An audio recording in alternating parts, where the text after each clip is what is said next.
and the Foreign Intelligence Service Act of 1978, FISA, by authorizing warrantless electronic surveillance of American citizens.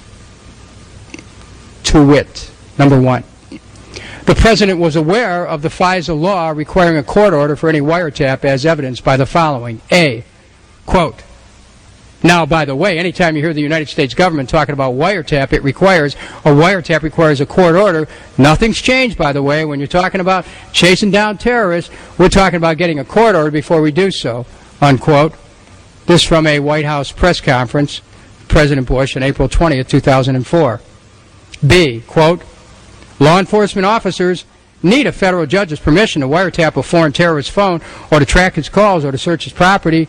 Officials must meet strict standards to use any of the tools we're talking about, unquote. That's from President Bush's speech in Baltimore, Maryland on July the 20th, 2005. 2.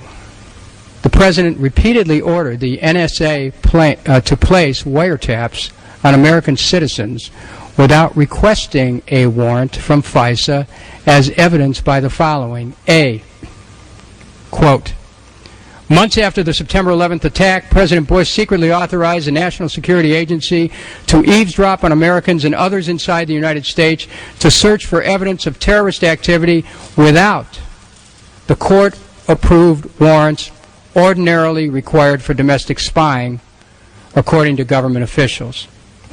This is a New York Times, that's unquote, New York Times article by James Risson and Eric Lichtblau on December 12, 2005. B,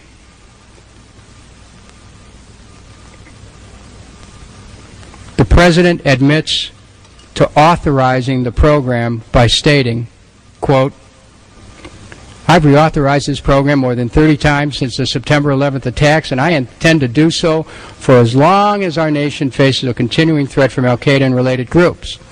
The NSA's activities under this authorization are thoroughly reviewed by the Justice Department, and the NSA's top legal officials, including NSA's General Counsel and Inspector General, leaders in Congress, have been briefed more than a dozen times on this authorization and the activities conducted under it. This from a radio address, President Bush from the White House on December 17, 2005. C, in a December 19, 2005 press conference, the President publicly admitted to using a combination of surveillance techniques, including some with permission from the FISA courts and some without permission from FISA.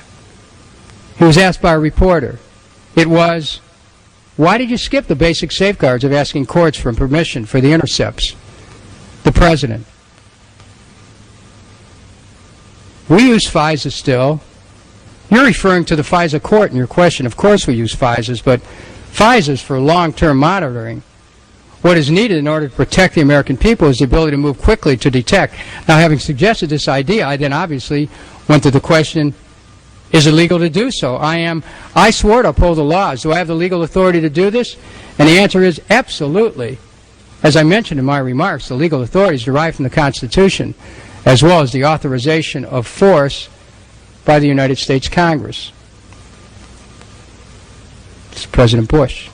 D, Mike McConnell, the Director of National Intelligence, in a letter to Senator Arlen Specter, acknowledged that President Bush's executive order in 2001 authorized a series of secret surveillance activities that included undisclosed activities beyond the warrantless surveillance of emails and phone calls that President Bush confirmed in December 2005. The article is entitled NSA Spying, Part of a Broader Effort by Dan Agan, Washington Post, August 1st, 2007. Number 3. The President ordered the surveillance to be conducted in a way that would spy upon private communications between American citizens located within the United States borders, as evidenced by the following. A, Mark Klein, retired AT&T communications technician, submitted an affidavit in support of the Electronic Frontier Foundation's lawsuit against AT&T. He testified that in 2003 he connected a splitter that sent a copy of internet traffic and phone calls to a secure room that was operated by the National Security Agency in the San Francisco office of AT&T. He heard from a co-worker that similar rooms were being constructed in other cities, including Seattle, San Jose, Los Angeles, and San Diego. This is from an article entitled Whistleblower Outs NSA, National Security Agency, Spy Room. It's from Wired News, April 7th, 06. Number 4. The President asserted an inherent authority to conduct electronic surveillance based on the Constitution and the authorization to use military force in Iraq that was not legally valid, as evidenced by the following. A. In a December 19, 2005 press briefing, Attorney General Alberto Gonzales admitted that the surveillance authorized by the President was not only done without FISA warrants,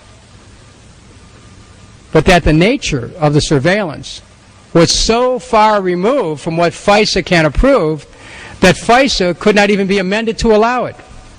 Gonzales stated, "We've had discussions with Congress in the past, certain members of Congress, as to whether or not FISA could be amended to allow us to adequately deal with this kind of threat, and we were advised that this would be difficult, if not impossible." End of quote from the Attorney General. B.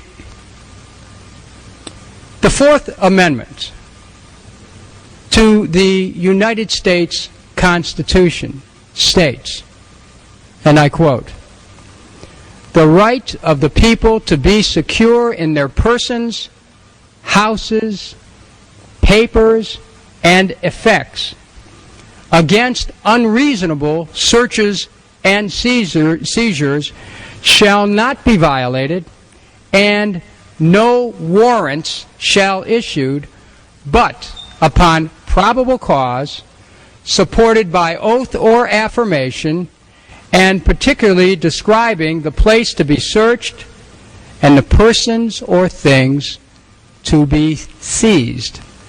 Unquote from the U.S. Constitution.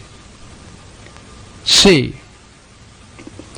The Foreign Intelligence Surveillance Act of 1978 unambiguously limits warrantless domestic electronic surveillance, even in a congressionally declared war, to the first 15 days of that war, criminalizes any such electronic surveillance not authorized by statute, and expressly establishes FISA and 2 chapters of the Federal Criminal Code governing wiretaps for intelligence purposes and for criminal investigation, respectively, as the, quote, exclusive means by which electronic surveillance and the interception of domestic wire, oral, and electronic communications may be conducted.